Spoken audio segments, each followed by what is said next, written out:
Paz do Senhor Jesus, estamos aqui para fazermos mais uma meditação da Palavra de Deus e hoje o tema que nós temos é a obediência da fé. Nós vamos estar falando sobre fé e obediência.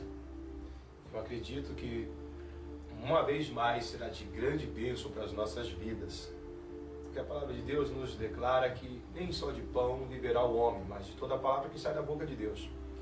Nós vamos estar lendo neste dia, neste momento, a Romanos 1 e o verso de número 5, onde a palavra de Deus nos fala sobre a obediência da fé. Nós vamos estar lendo então Romanos 1, verso de número 5, pela qual recebemos a graça e o apostolado para a obediência da fé entre as gentes pelo seu nome, entre as quais sois também vós chamados para serdes de Jesus Cristo. Vamos ler mais uma vez.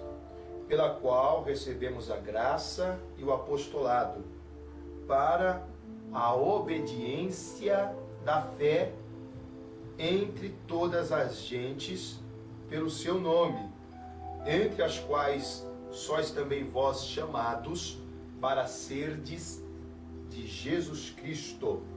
Vamos ao Pai em oração em nome do Senhor Jesus. Senhor Deus, ó Pai querido e Pai eterno, Deus altíssimo e todo-poderoso, certa vez Jesus disse: graças te dou, ó Pai, porque ocultaste estas coisas dos sábios e entendidos e revelaste aos pequeninos. Senhor, como um pequenino, e sendo um pequenino diante da tua presença, eu clamo agora, revela a tua vontade, revela para nós os teus caminhos, que o teu Espírito Santo nos guie por terra plana, nos guie por toda a verdade. A tua palavra é a verdade. E nós então vamos poder cantar: lâmpada para os meus pés é a tua palavra e luz para os meus caminhos. Pai, fale conosco, nos ajude na meditação deste ensino nesse momento. Nós pedimos em nome do Senhor Jesus. Graças te damos em nome do Pai, do Filho e do Espírito Santo. Amém. E amém. Pois bem, nós estamos aqui com um estudo bíblico chamado a obediência da fé. E nós vemos então que a fé, ela exige uma obediência. Eu não estou falando daquela fé comum, porque existe dois tipos de fé. Existe a fé comum e existe a fé que vem de Deus. A fé comum, nós podemos dizer que todos têm. A fé comum nós podemos falar que todos, debaixo desse céu, já nascem com essa fé. A fé comum é a fé onde nós acreditamos que nós vamos plantar milho e vamos colher espigas de milho. A fé comum é aquela que nós acreditamos que ao dar um passo, nós vamos dar outro após ele. A fé comum, todos nascem com esta fé. Agora, existe uma fé que nem todos a têm.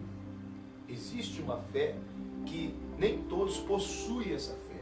E essa fé é a fé que vem de Deus.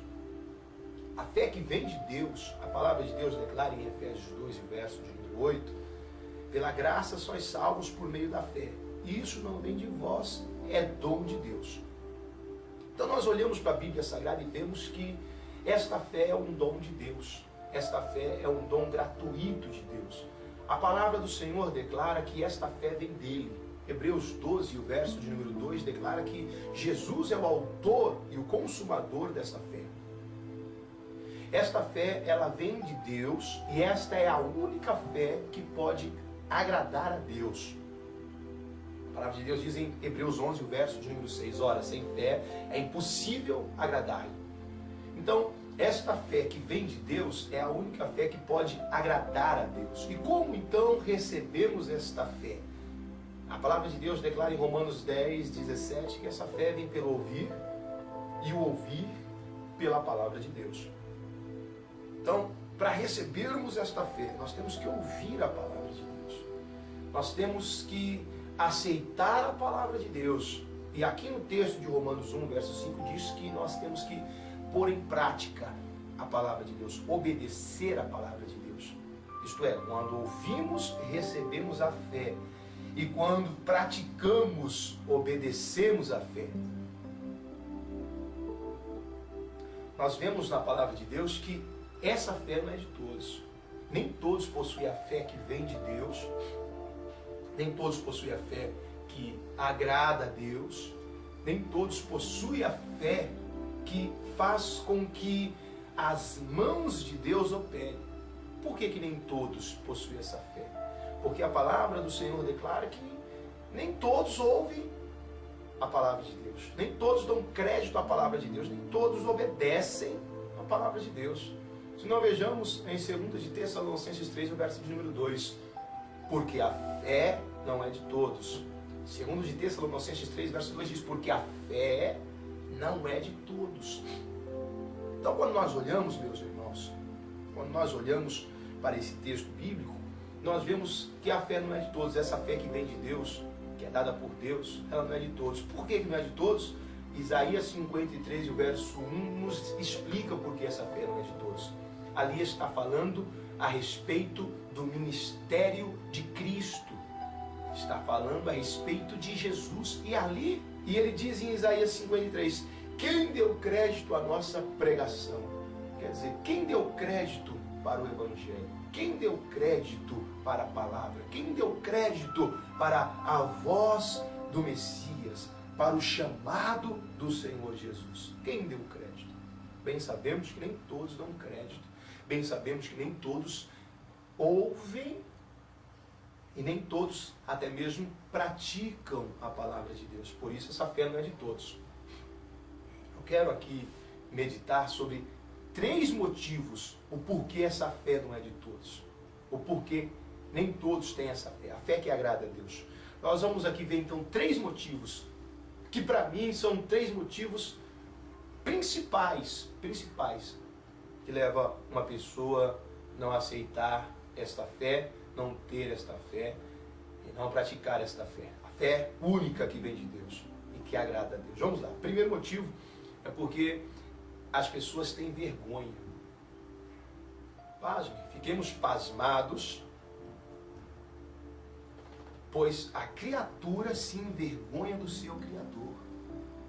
Fiquemos pasmados porque temos vergonha de Deus. Temos vergonha do soberano de toda a terra. Temos vergonha do majestoso. Temos vergonha do Altíssimo. Temos vergonha do Rei da Glória. Temos vergonha do Deus Eterno. Temos vergonha do Deus que fez os céus e a terra. Temos vergonha daquele que é, que era, que há de vir, o Todo-Poderoso. Temos vergonha daquele que declara, ainda antes que houvesse dia eu sou. Não há quem possa fazer escapar das minhas mãos e operando eu quem impedirá. Temos vergonha daquele que está dito que ele tem todo o poder nos céus e na terra. Temos vergonha daquele que nos diz que podemos todas as coisas nele, pois ele nos fortalece. O motivo de as pessoas não terem esta fé é a vergonha. Romanos 1,16, Paulo, o apóstolo da fé, ele já falava isso. Romanos 1,16 ele diz, de modo que eu não me envergonho do Evangelho de Jesus Cristo, porque é o poder de Deus para a salvação de todo aquele que crê. De modo que eu não me envergonho do Evangelho de Jesus Cristo, porque é o poder de Deus para a salvação de todo aquele que crê. O apóstolo da fé diz que não se envergonhava do Evangelho de Jesus Cristo. Agora vamos ver o porquê que muitos se envergonham do Evangelho de Jesus Cristo. Vamos ver o porquê que muitos se envergonham do Deus Todo-Poderoso. Primeiro, porque serão chamados de loucos. Porque serão chamados de fanáticos. Porque serão chamados de nécios. Porque serão chamados de loucos. A palavra de Deus já nos declara isso. Na 1 de Coríntios 1, e o verso 18 declara: a palavra da cruz é loucura para os que perecem, mas para nós que somos salvos, é o poder de Deus.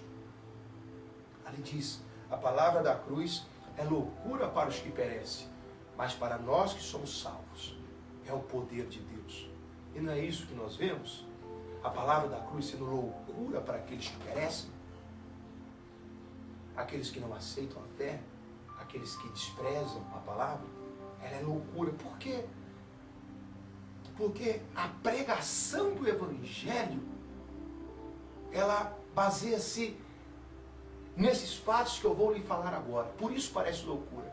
O Deus Todo-Poderoso, a Bíblia diz em João 1, verso de número 1, no princípio era o Verbo estava com Deus e o Verbo era Deus. Em João 1,14 diz: o Verbo se fez carne e habitou entre nós. Isto é, Deus se fez homem.